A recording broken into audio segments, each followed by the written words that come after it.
Hello, my name is Carol Yan and I'm a Chinese South African. I am currently a student at the University of Johannesburg studying psychology. We are now in Commissioner Street, where the very first Chinatown is situated. Many of the first Chinese immigrants resided in this area due to the segregation rules of South Africa, as they weren't allowed to live in many of the other white areas. The first recorded arrival of Chinese was in 1660, just after Jan van Riebeeck rounded the Cape. Our forebears arrived before the turn of the century. For instance, I'm third generation South African. Both my grandparents came here before 1900. The early settlers that came at that time were the shopkeepers and traders. They were not the miners. The miners came between 1904 and 1907, and by 1910 they had all been repatriated. So we are not descendants of the miners, we are descendants of the early traders that settled in South Africa. I am now in front of Saying Hong, a very well-established Chinese provision store in Chinatown, which has been run by the Pon family for many decades. This is the basic idea how Dad started the business. It was a case of fulfilling a demand. In the war years, Chinese foodstuffs, Chinese groceries was not easy to come by. And this is where they brought on the supply, fulfill a demand. Obviously, the range now has increased over the years, but basically we have stuck to the things which is very Chinese. That is the business we've been in all these years. Saying Hong, besides buying and selling, over the years, because this is the center of the community, we are the first one to know if there's a wedding or the funeral or whatever excitement there is in the community, because they will be coming to Dad or to write a letter back home, giving news and helping out with whatever Chinese or things would need to be translated to in the local community. So Saying Hong over the years is not just selling and buying and selling. Like we were saying, we did a funeral notice. This is all no charge, all service to the community, and service with a smile. Okay, the Swallows Inn was started in late 40s or mid 40s, and I started when I took over in 1976. I gave it to my uncle to run, and all the people that was here, they came from the southern part of China, mostly from Guangdong. The people that were living here was mostly from the southern part of China. And should I say that a lot of them came over here to make a living, a better living. So most of the Chinese in South Africa that there were, should I say, in Johannesburg, live in sort of like Nuclear, or those days Sapphire Town, you know, they were living with either colored people, Indian people, or black people. They were not allowed to live in a white area, you know, and they were not allowed to do business in a white area. They discriminated against us under British rule, and that continued right up, especially during the apartheid years from 1948 onwards. But we thought that with the end of apartheid in 1994, things would change, but actually what happened was that we continued to be discriminated against, because suddenly we were no longer non-white, suddenly we were regarded as white. So we were in a totally no-win situation. And for that reason, we felt that we had to take on the BEE fight, BEE being the Black Economic Empowerment. And we took on the fight, and luckily we won the case. So at the moment, as far as employment goes, we are considered as part of the group that were previously disadvantaged. Back in the day, there were a couple of shops, and my grandfather ran one of them. It was typical for the store owners to live in the flats above the stores. My dad was actually born and raised in the white building behind me. Towards the end of apartheid, many of the local Chinese people dispersed into other areas of Johannesburg as apartheid rules were demolished. In the mid-90s, there was a new influx of Chinese immigrants, and they now reside in areas such as Cyrildene. We in Johannesburg, we're very fortunate to have two Chinatown. The first one is what we now call First Chinatown, and the second one is in Cyrildene. They are the Chinese immigrants who came over from the mid-80s onwards. They love us. Whenever they want a job to be done, they look for us. Firstly, we are law-abiding, we are honest citizens, and we know how to go about doing things. And of course, they being foreigners, they are language barrier-wise, and they don't know how to do things, so they love us. So, this area is not as busy as it was before, as many of the Chinese people have dispersed to other places in Johannesburg. But there is one day in particular where they all come back to the old place to celebrate the auspicious event of the Chinese calendar, which is Chinese New Year. It's important for us because in terms of the Chinese history and Chinese culture, as South Africans, this is where we really started and where a lot of the Chinese started. So as a Chinese association, we believe it's important to bring back that culture, that tradition, and that heritage back here to the streets of Commissioner Street. So we've prepared Chinese Kung Fu, dragon dance, lion dancing, singers. Obviously, fireworks is an important role for Chinese celebrations. So we end off with a spectacular fireworks show. We started this dragon dance group about 10 years ago because we realized that there wasn't an existing dragon dance group in Johannesburg at the time. With my husband and I, we both have a martial arts background from when we were in school. And having learned the dragon and the lion dance when we did Kung Fu, we realized that we were the people to take on this job. The dragon and lion dance are performed by people with a martial arts background. So all the movements that we learn in Kung Fu are actually used in the actual performance.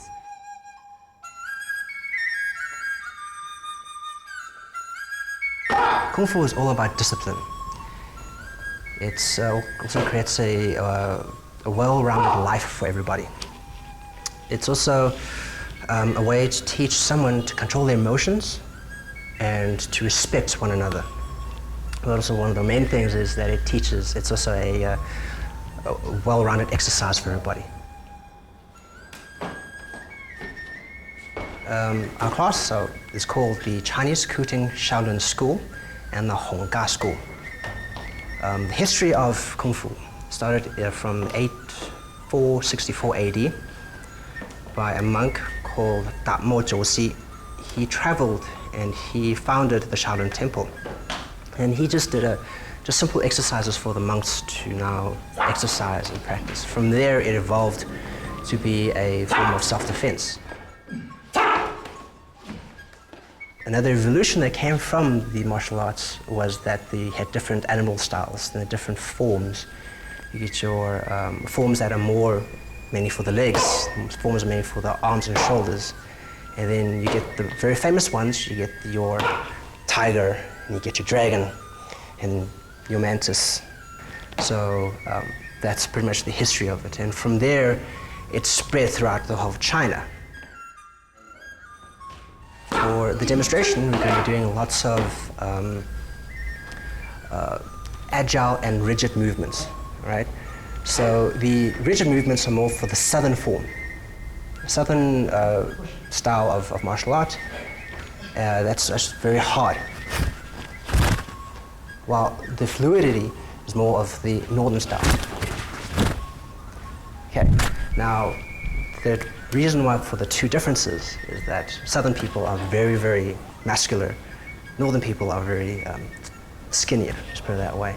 And each one accommodates for each people. Today marks the last day of the lunar calendar. Many families will be gathered this evening to enjoy a big feasting and to see in the new year. Let's join Paulette Leung, who is the secretary of the Chinese Association. She will be celebrating the New Year's Eve with her husband, son, and extended family. Hi, welcome to my home. It's Chinese New Year's Eve, and it's a time for bringing the family together in reunion and celebrating in our traditions and customs at the celebration. My baby Daniel's 4th generation South African born Chinese, and this is a way he can learn of our traditions passed down from previous generations. So ancestral veneration is the practice of the family paying homage and remembering the family who have passed on to the next life.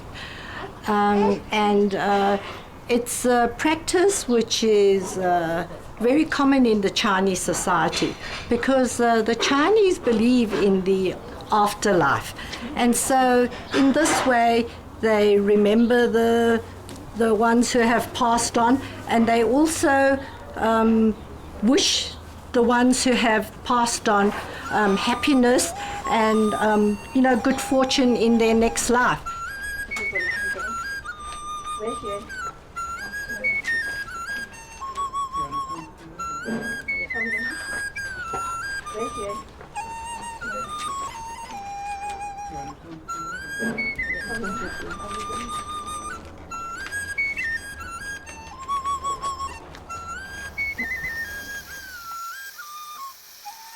So on Chinese New Year's Eve, it's normally an important family get-together where all the family and the extended family unite together for a big dinner. And normally for the dinner, there'll be pork, which signifies wealth. There'll be chicken. Chicken is a very humble dish, and it signifies that no matter where you come from, the family will have chicken because of the meaning of humble. There's always very important is the fish. Fish means abundance, so it means lots. And then there's also spring rolls, and spring rolls is because it's a spring festival, so we have spring rolls. Then there is also a vegetarian dish, which is always important because the vegetarian dish signifies cleanliness, and so they always have a vegetarian dish. It doesn't have any meat in it, and so it's a vegetarian dish for health. As we end this Old Year's Eve and start afresh tomorrow with our Chinese New Year, may we, as we did with the ancestral offerings, remember that we are one united family with the Chinese, but not only with the Chinese, but to our extended family as we had our dinner tonight, but extended to all South Africans as our extended family, and wish everybody a happy new year with all good things for the past and all good things for South Africa, not only for the Chinese. Happy New Year to everyone. It's the big day, everyone. It's Chinese New Year celebrations. The roads have just been closed and people are starting to gather around to enjoy the festivities. Restaurants are doing their last-minute preparations and the dancers are starting to rehearse for the lion and dragon dance. Please join me and my family and the community in the festivities of this evening. Although we are South Africans, we are also regarded as Chinese South Africans, and we have a strong linkage back to China because a lot of the South African Chinese here still have relatives, family, friends in Hong Kong, mainland China. We feel that it's important to maintain our customs and traditions because this is what makes us Chinese. We look Chinese, we are identified as Chinese, so we must also act like Chinese. In our Dragon Dance team, we also have a few non-Chinese members. because we believe that the people that are doing the performances should enjoy what they're doing. They enjoy our Chinese culture, they have a passion for it, and they embrace the culture with all of their heart. And it has no reference to the color of their skin, because we all love what we do. The Chinese New Year, the crazy thing about Chinese New Year is, you can say it adds more excitement. It's on a different date every year because it's based on the lunar calendar. So every year it fluctuates anything between late January to mid-February. And we love having this year because the Chinese New Year, we celebrate for 15 days.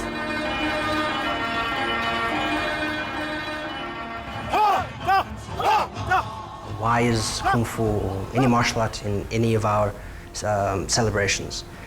Well, one of the main reasons is because it's part of our culture, and as a martial art group, we'd like to promote and maintain our culture.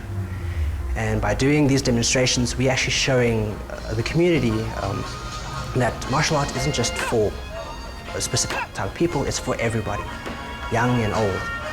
And hopefully by doing so, the younger generations will now come up and learn martial art and maintain and teach the future generation Chinese culture and martial arts.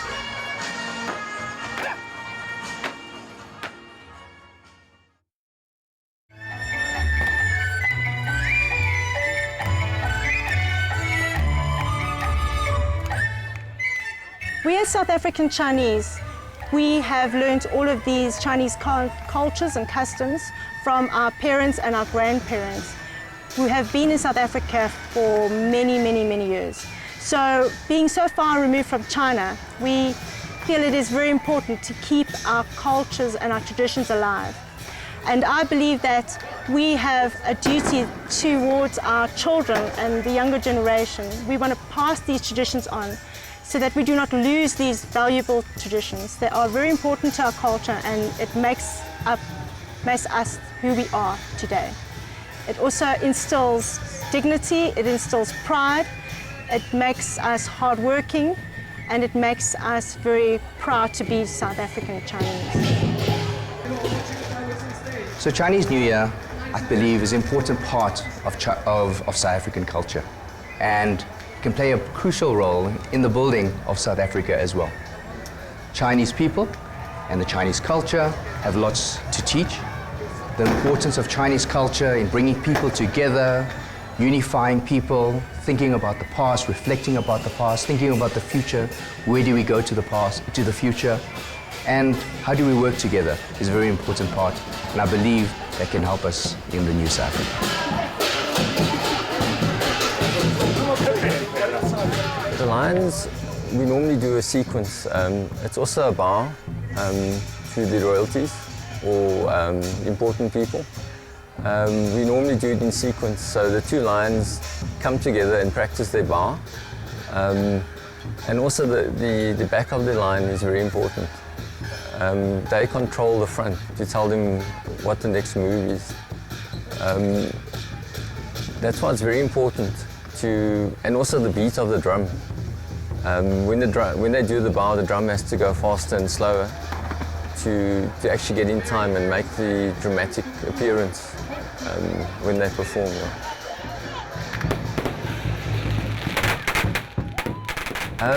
The shopkeepers are very impressed with the line. They want the prosperity, growth, good fortune. When you go to them, they actually invite you into their shop. The red package is a symbol of good luck and also to thank us for the blessing.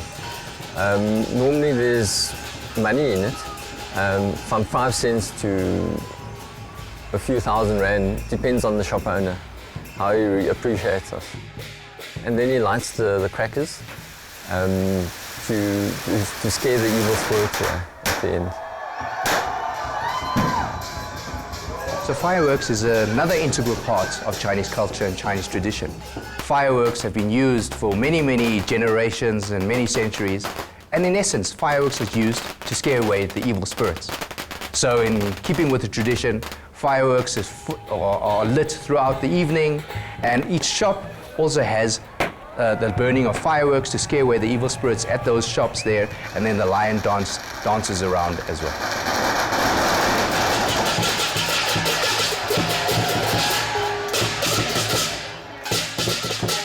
The dragon dance is strength and power. That's what it represents. It's used mainly by the emperors, where they actually, when they have a special function, they actually ask for a dragon dance. It slowly progressed to the streets, where it symbolizes prosperity, longevity, and power. Okay, the pool is a pool of wisdom.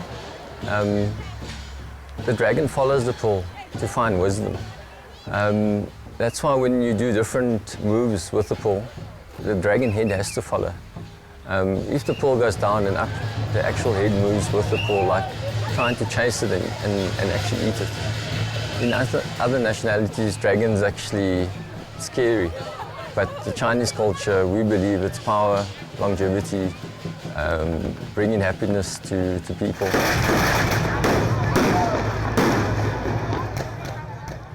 Somewhere in the mid-60s, my dad, Mr. Ponpakwong, felt that we should do fireworks in a bigger way. And this is where we started doing fireworks, and we carried from there. And fireworks has not only given lots of joy to the Chinese, but to the other local groups as well too. They simply love fireworks for any celebration, 21st birthdays, anniversaries, weddings, and so on.